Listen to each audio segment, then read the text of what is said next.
Noah's crash sets the week spinning into grief, suspicion, and fractured loyalties.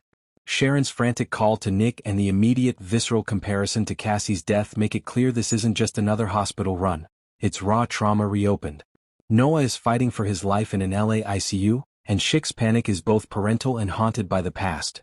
Every beep, every whispered prognosis echoes Cassie's memory. That fear colors everything, decisions, conversations, who they trust, and turns routine questions about how the crash happened into an urgent search for answers.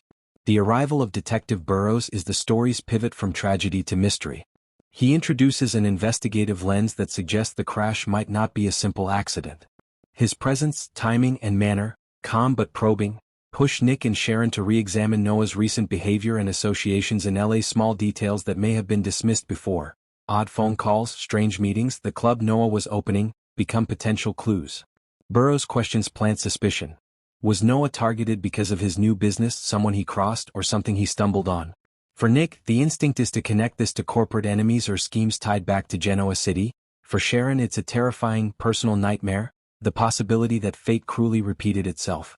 The plotline will have tension between official police procedure and Nick's private hunt for the truth, with Burrows operating as both necessary investigator and an unsettling unknown whose motives may not be fully clear at first. Meanwhile, Los Angeles provides fertile ground for new relationships and old secrets to collide. Holden and Claire's time together shifts from friendly escape to romantic possibility. Holden's charm and his familiarity with LA life, and with Sienna Bacall's circle, make him an appealing foil to the jealous, scheming currents back home. Claire's growing attraction is believable.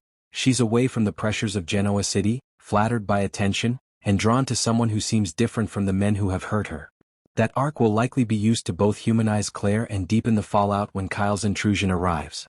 Sienna Bacall's introduction as a Hollywood bar owner with ties to Holden and Audra creates connective tissue between the LA and GC storylines. Her disdain for Audra and visible familiarity with Holden hint at backstory and secrets that could tie multiple characters together, useful for later reveals and betrayals. Sienna can serve as a gatekeeper to Holden's past and as an instigator who drops inconvenient truths at key moments. Kyle's storyline is classic self-sabotage. His demand for Claire's address and subsequent refusal from Victoria establishes both his desperation and his willingness to cross lines. When he resorts to sketchy methods to find Claire, it's predictable that his plan will backfire. Crashing Claire's trip accomplishes the opposite of what he intends, exposing his lack of trust and undermining any chance of reconciliation.